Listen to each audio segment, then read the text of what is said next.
मुश्किल नहीं है कुछ दुनिया में, तू जरा हिम्मत तो कर, भाव बदलेंगे हकीकत में, तू जरा कोशिश तो कर, तू जरा कोशिश तो कर।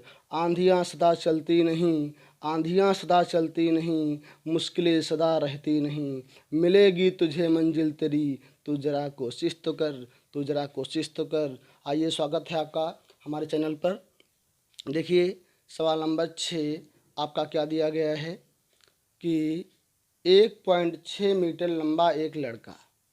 तो देखिए, ये जो एक लड़का है 1.6 मीटर लंबा है और ये एक 30 मीटर भवन से कुछ दूरी पर खड़ा हुआ है। मान लेते हैं कि दूरी कितनी है, ये x दूरी पर भवन से कोई लड़का खड़ा हुआ है और वो इस बिंदु से भवन के शिखर को देखता है,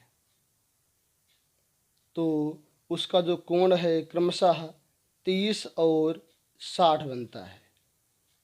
अब देखिए, चूँकि यहाँ से वो देख रहा है इसलिए इतनी ये लंबाई कितनी होगी, पूरी दी गई है 28 मीटर, तो यहाँ से 1.5 मीटर कम हो जाएगी, तो ये कितनी लंबाई हो जाएगी यहाँ से 28.5 मीटर।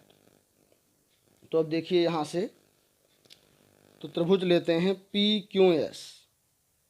देखिए, त्रिभुज PQS में P और PCS में P और A और S को लेते हैं। यहाँ से हम कितना कोण है, यहाँ पे 30 है, तो हम यहाँ क्या लगाएंगे, tan 30 बराबर। देखिए, यहाँ सामने लंब कितना है 28.5 है, तो क्या होगा tan 30 बराबर लंब बटे आधार, और आधार कितना है आपका, ये x है, तो tan 30 क्या हो गया, लंब बटे आधार। और हम जानते हैं कि tan 30 का मान कितना होता है, 1/√3।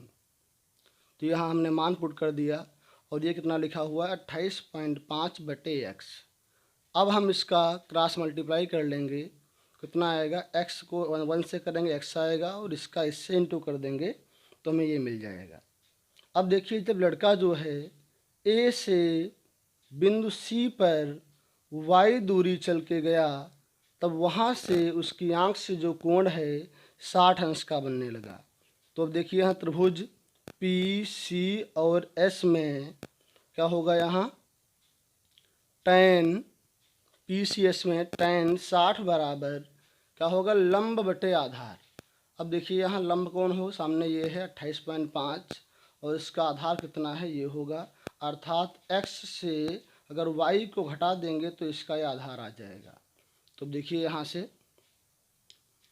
तो tan 60 का मान कितना होता है, √3 है, और PS कितना है, देखिए इसमें PS की जो लंबाई है वो 28.5 है और CS की लंबाई हमें निकालना है, तो क्या हो रहा है, यहाँ से x से y को घटा देंगे तो आ जाएगा x माइनस वाई। अब देखिए यहाँ से हमें क्या मिलेगा, √3 बराबर 28.5 और x का मान कितना मिल चुका है हमें, 28.5 √3 माइनस का y। अब हम यहाँ से क्रॉस इंटू कर लेंगे, इसका इससे इंटू करेंगे, कितना आएगा 28.5 और √3 और बराबर कितना आ जाएगा, माइनस का √3y और बराबर आएगा 28.5। अब √3 कितना हो जाएगा, 3 हो जाएगा, और √3y बराबर 28.5। देखिए, √3y इधर हम कर लेंगे तो यहाँ क्या होगा, 28.5 इंटू 3 माइनस का हो जाएगा 28.5, तो 28.5 को अगर हम 3 से इंटू कराएंगे तो मिलेगा 85.5 और माइनस घटा देंगे यहाँ 88.5, तो इस प्रकार हमें क्या मिल जाएगा, 57। तो हमें मान यहाँ ज्ञात करना है y का, तो इंटू में लिखा हुआ है √3, इसको हम अपान भेजेंगे तो आएगा 57/√3। यहाँ से हम कर देंगे इसका परिमेयकरण, कितना होगा, √3 ऊपर √3 नीचे कर देंगे तो ऊपर कितना आएगा 57√3, और √3 और √3 का मान होता है 3, तो इसको हम काटेंगे यहाँ, तो 3 एकम 3 और यहाँ 2 बचेंगे, 3 9 27। तो इस प्रकार कितना आ जाएगा, y का मान 19√3, अर्थात जो लड़का है वो मकान की ओर कितना गया होगा, 19√3 मीटर गया होगा। अब देखिए, सवाल नंबर जो आपका 7 का दिया गया है, सवाल नंबर 7 है जो आपका इस प्रकार दिया गया है कि भूमि के एक बिंदु से, मान लेते हैं ये कोई जो बिंदु P है भूमि का कोई एक बिंदु है, यहाँ से ये कोई लगी हुई है आपका भवन है और इसके ऊपर एक संचार मीनार लगी हुई है। तो इसमें कहा गया है कि भूमि के एक बिंदु से उस भवन के शिखर का जो उन्नयन कोण है कितना है, वो 45 है, और उस पर लगी हुई संचार मीनार के शिखर का उन्नयन कोण उसी बिंदु से कितना है, 60 है। तो इसमें कहा गया है कि भवन कि मीनार की ऊंचाई अर्थात एच और बी निकालिए, एच बी निकालिए। तो देखिए यहाँ से हम मान लेते हैं कि त्रिभुज पी क्यू और बी में कितना कोण है, देखिए यहाँ से इसका जो कोण है 45 है। तो यहाँ से क्या होगा, tan 45 बराबर लंब कितना है बी क्यू अपॉन आधार कितना है पी क्यू, ये हो गया यहाँ। और tan 45 का मान कितना होता है, 1 होता है, बराबर बी क्यू जो कितना है 20 है अपॉन पी क्यू। तो इस प्रकार यहाँ हम इंटू करेंगे तो आएगा पी क्यू का 1 से करेंगे, आएगा पी क्यू बराबर कितना मिल जाएगा 20। इस प्रकार जो पी क्यू होगा वो कितना होगा 20 होगा। पुनः त्रिभुज पी क्यू और एच में इसको देखेंगे तो यहाँ कितना कोण है, 60 अंश का कोण है ये। तो क्या लगाएंगे, tan 60 बराबर लंब देखिए कितना होगा, लंब होगा हमारा यहाँ एच क्यू और अपॉन आधार कितना होगा पी क्यू। तो हो गया एच क्यू अपान पी क्यू। tan 60 का मान होता है √3 बराबर, देखिए एच क्यू कितना है, एच क्यू की जो लंबाई है वो कितनी है, वो H B plus B Q के बराबर है। तो एच क्यू की जो लंबाई है किसके बराबर है, H B plus B Q हम निकाल चुके हैं ऊपर। जो बी क्यू इसमें दिया गया कितना है 20 है, तो इस प्रकार ये 20 हो जाएगा। अपॉन में क्या है पी क्यू, तो पी क्यू की लंबाई हमने ज्ञात कर लिया कितनी है 20 है। तो इस प्रकार हम इसका इंटू करेंगे तो यहाँ 1 मान लेंगे, इसका इंटू इससे कराएंगे इतना ही पूरा आएगा ये, और इसका इंटू इससे होगा क्या आएगा 20√3 आ जाएगा। यहाँ से देखिए एच बी हो गया ये आपका, और इस 20 को इधर हम नहीं उधर भेज देंगे, साइड में माइनस का हो जाएगा ये। तो यहाँ से क्या आ जाएगा ये एच बी बराबर, इन दोनों में हम 20 को कॉमन ले लेंगे तो अंदर कितना आएगा √3, यहाँ क्या बचेगा 1। इस प्रकार एच बी कितना आ गया 20√3 - 1। तो हमने एच बी को क्या माना था कि संचार मीनार है, तो इस प्रकार संचार मीनार की जो ऊंचाई है वो कितनी होगी 20√3 - 1 होगी। अब देखिए सवाल नंबर जो 8 है वो आपका इस प्रकार दिया गया है कि एक पेडिस्टल के शिखर पर एक 1.6 मीटर की मूर्ति लगी हुई है। तो देखिए ये हमारा कोई एक पेडिस्टल है और इसके ऊपर 1.6 मीटर की कोई मूर्ति लगी हुई है।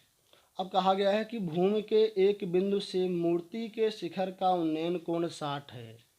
देखिए मान लेते हैं कि भूमि पे कोई बिंदु सी है और यहाँ से मूर्ति के जो शिखर का उन्नयन कोण है कितना है, वो 60 है, और इसी बिंदु से पेडिस्टल के शिखर का उन्नयन कोण 45 है। पेडिस्टल हमारा ये है और इसका शिखर ये होगा, तो इसका यहाँ इसी बिंदु से उन्नयन कोण जो है कितना है, वो 45 है। तो हमें ज्ञात करना है कि इस पेडिस्टल की ऊंचाई कितनी है। तो हम मान लेते हैं कि जो पेडिस्टल की ऊंचाई है वो h है। अब देखिए यहाँ से त्रिभुज बी डी और सी में कितना कोण बन रहा है, 45 का बन रहा है। तो यहाँ से क्या होगा tan 45 बराबर, सामने लंब है, लंब कितना है यहाँ बी डी है, और अपॉन में आधार वो कितना है, यहाँ से आधार कितना है यहाँ लंब बटे आधार, जो कि आधार यहाँ पे कितना है आपका। तो यहाँ से त्रिभुज बी सी और डी में देखेंगे यहाँ कितना कोण है 45 है। तो क्या होगा tan 45 बराबर लंब कितना है आपका बी डी है, और अपॉन में आधार कितना है बी सी है। तो क्या हो गया tan 45 बराबर लंब बटे आधार। अब देखेंगे यहाँ tan 45 का मान कितना होता है, 1 होता है। तो यहाँ क्या लिखा हुआ है बी डी बटे बी सी, हम इंटू करेंगे तो क्या आएगा, यहाँ से आएगा बी सी एकम बी सी बराबर किसके होगा, बी डी के हो जाएगा। अर्थात बी सी बराबर B D, B C means ये बराबर बी डी के। तो बी डी यहाँ एच है, इसलिए बी सी भी कितना होगा, एच होगा। अब देखिए पुनः त्रिभुज ए बी सी में, ए बी और सी में इस पूरे त्रिभुज की बात करेंगे यहाँ, तो कितना कोण है, 60 अंश का कोण है। तो यहाँ से क्या हो जाएगा, tan 60 बराबर लंब, लंब कितना होगा पूरा है ए बी, और अपॉन में क्या होगा आधार जो कि यहाँ बी सी है। तो क्या होगा, लंब बटे आधार। अब देखिए यहाँ ए बी कितना है, ए बी को हम क्या ले सकते हैं, ये पूरा आपका ए बी है, इसको हम ले सकते हैं A D plus B D. तो हमने यहाँ लिखा ए बी को क्या लिख दिया, A D plus B D, और अपॉन में कितना है, बी सी है। तो देखिए यहाँ से tan 60 का मान √3 होता है, और ए डी कितना है आपका दिया गया है ऊपर 1.6 है, और बी डी हमें नहीं पता है, अपॉन में कितना है, बी सी है। तो बी सी हमने लिख दिया। अब हम यहाँ क्रॉस इंटू करेंगे तो कितना आएगा, √3 बी सी बराबर 1.6 और बी डी। अभी हमने ऊपर देखा कि बी सी किसके बराबर है, बी डी के बराबर है। तो इसमें जहाँ बी सी है वहाँ हम बी डी कर देंगे। देखिए यहाँ बी सी था तो यहाँ किसके बराबर हो गया है, बी डी के बराबर हो गया, बराबर 1.6 प्लस बी डी। अब देखिए हम बी डी को एक और कर लेंगे, इसका 75 कर देंगे यहाँ से। तो क्या लिखा हुआ है, √3 बी डी, और इस बी डी को इधर लाएंगे, माइनस का हो जाएगा बी डी, बराबर क्या बचेगा 1.6। तो यहाँ इन दोनों में हम बी डी को कॉमन लेंगे, तो क्या अंदर आएगा, √3, यहाँ बचेगा 1, बराबर कितना हो गया 1.6। हमें ज्ञात करना है बी डी, तो बी डी क्या हो जाएगा 1.6 अपॉन में जाएगा √3 - 1 हो जाएगा। हम इसका यहाँ से कर देंगे परिमेयकरण, अर्थात इसका चिन्ह बदल के ऊपर नीचे गुणा कर देंगे। तो कितना आएगा 1.6 और √3 + 1, यहाँ देखिए a - b, a + b, तो क्या होता है a² - b²। a स्क्वायर का मतलब √3 का स्क्वायर जो कि 3 आएगा, माइनस b² मतलब 1 का स्क्वायर, तो कितना आएगा 1 आएगा। तो इस प्रकार क्या मिलेगा, 1.6 √3 + 1, और 3 से 1 को माइनस करेंगे 2 आएगा। इसको हम काटते हैं तो कितना होगा, 2 × 8 = 16, कितना आ जाएगा 0.8। तो ये बी सी कितना, बी डी कितना मिल गया 0.8 और √3 + 1। तो इस प्रकार उस पेडिस्टल की जो ऊंचाई होगी 0.8 √3 + 1 मीटर होगी। प्यारे बच्चों, इसी प्रकार हमारे वीडियो को देखने के लिए हमारे चैनल को लाइक करें, सब्सक्राइब करें, जिससे आने वाला हर वीडियो आप तक सबसे पहले पहुंच सके और आप उसका लाभ उठा सकें।